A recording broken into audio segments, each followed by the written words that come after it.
یا صاحب الزمان یا وارث قرآن۔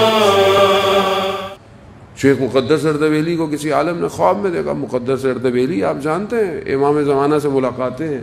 امام زمانہ رات کی تاریکی میں وضو کر رہے ہیں، کنویں میں پانی کے لیے بالٹی ڈالی ہے، پانی ڈالا، پانی نہیں آیا، ہیرے جواہرات آئے۔ شیخ مقدس کہتے ہیں پروردگار مجھے تو وضو کے لیے پانی چاہیے، مجھے ہیرے جواہرات نہیں چاہیے، واپس بھیج دیا۔ عالم کہتا ہے کہ میں نے خواب میں دیکھا کہ مولا متقیان کے حرم کے صحن میں سے نور کی حالت میں بلند ہو رہے ہیں۔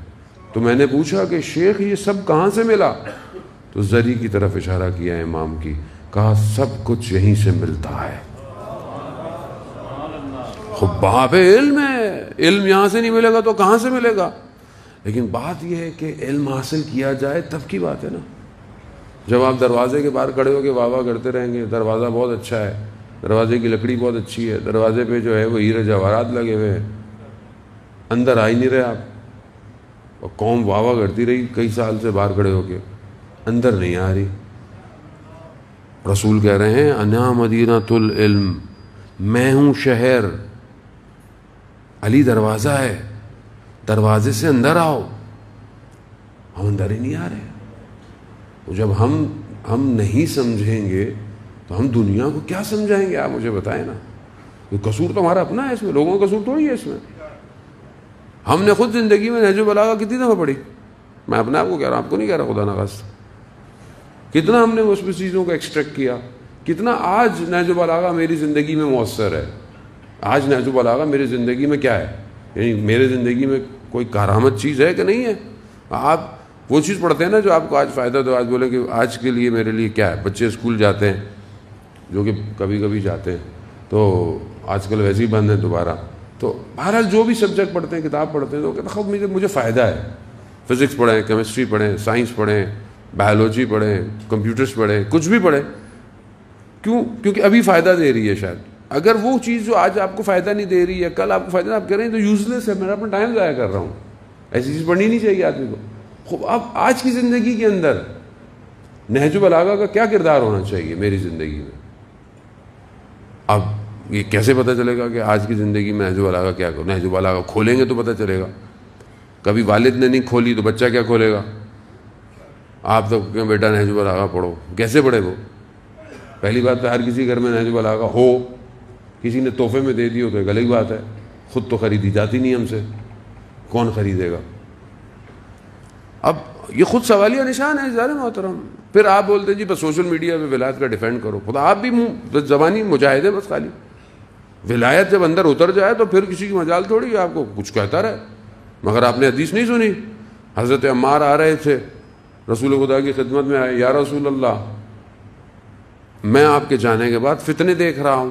حضرت عمار با بصیرت شخص تھے، گو کے بزرگ تھے، ایج بہت زیادہ تھی لیکن بصیرت بہت زیادہ تھی۔ کہا آپ کے جانے کے بعد میں فتنے دیکھ رہا ہوں، اور ایسے ہی تھا۔ رسول کے جانے کے بعد جو ہے وہ منافقت کے بادل مدینہ پہ چھا رہے تھے، اور حضرت عمار پہلے سے دیکھ رہے ہیں۔ کہا یا رسول اللہ آپ کے جانے کے بعد میں کہاں جاؤں، کیا کروں؟ تو دیکھا ادھر سے حضرت علی ابن ابی طالب تشریف لا رہے ہیں۔ اللہم صلی علی محمد و حضرت علی تشریف لا رہے ہیں۔ کہا عمار دنیا کے لوگ ایک وادی میں اور علی ایک وادی میں۔ دنیا کے لوگ ایک وادی، یعنی پوری دنیا مقابلے میں آ جائے تو بھی علی حق ہے۔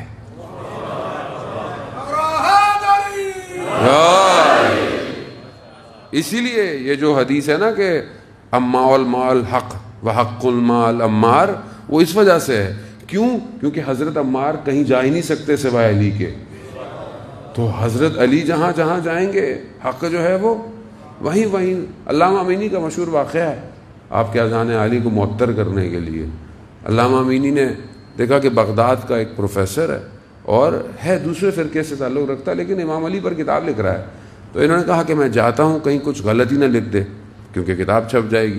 ان کے گھر میں گئے، جیسے گھر میں داخل ہوئے تو گھر والے بڑے خوش ہوئے، بڑا گھروں میں سے اہل خانہ سے خوشی کی آواز آئی. انہوں نے خیر چلے گئے، بیٹھے، اس سے سوال کیا کیا لکھ رہے ہو، کیا لکھ رہے ہو؟ مناقب لکھ رہے ہو، یعنی فضائل لکھ رہے ہو. اس نے بولا وہ کیا ہوتے ہیں؟ کہا کہ یہی علی المال حق و حق مال علی، یعنی علی حق کے ساتھ ہے اور حق. کہا یہ تو حضرت عمار کے لیے بھی ہے، یہ کو حضرت علی کی فضیلت تو نہیں ہے؟ کہا نہیں، حدیث کا اگلا حصہ دونوں کا الگ ہے. حضرت عمار کے لیے یہ ہے کہ حق جہاں جہاں ہوگا عمار وہاں وہاں جائیں گے، لیکن حضرت علی کے لیے ایسا نہیں ہے. کہا ہے کہ علی جہاں جہاں جائے گا حق وہاں وہاں جائے گا.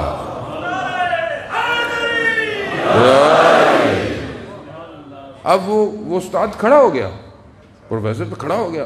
کہا کھڑے کیوں گئے؟ کہا آپ نے بات ایسی کر دی ہے تو کھڑا ہی ہونا پڑے گا.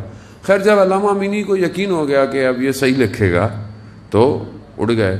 تو کہا کہ جب میں آپ کے گھر آیا تھا تو آپ کے اہل خانہ سے نا خوشی کی آواز آئی، یعنی کچھ خوشی. کہا میری ایک بیٹی بیمار ہے، اور جیسے جو ہمارے کوئی مولانا آتے ہیں تو وہ ایک دعا لکھ کے دیتے ہیں، تو تھوڑی دیر تک وہ میری بیٹی ٹھیک ہو جاتی ہے. تو وہ بھی یہ سمجھے کہ شاید کوئی ہمارے مولانا آئے ہیں، تو اسی وجہ سے. کہا کہ اگر میں کچھ لکھ کے دے دوں؟ تو کہا ہاں کوئی مسئلہ نہیں ہے. کہا میں نے جو ہے وہ لکھا کچھ اور دے دیا. کہا بعد میں مجھے خبر ملی کہ بچی بالکل ہی ٹھیک ہو گئی، بالکل ہی. تو مجھ سے پوچھا کسی نے کہ بھائی آپ نے کیا لکھ کے دیا تھا؟ کہا میں نے تو کچھ بھی نہیں لکھا، صرف علی لکھا تھا.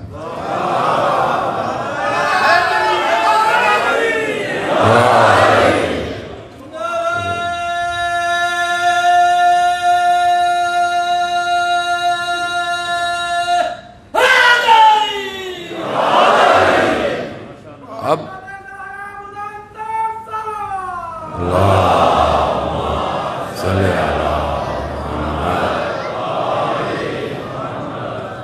اب عزیزان محترم کیوں علامہ امینی نے صرف نام لکھا اور کام ہو گیا؟ خب نام ایسا ہے لیکن لکھنے والا کیسا تھا؟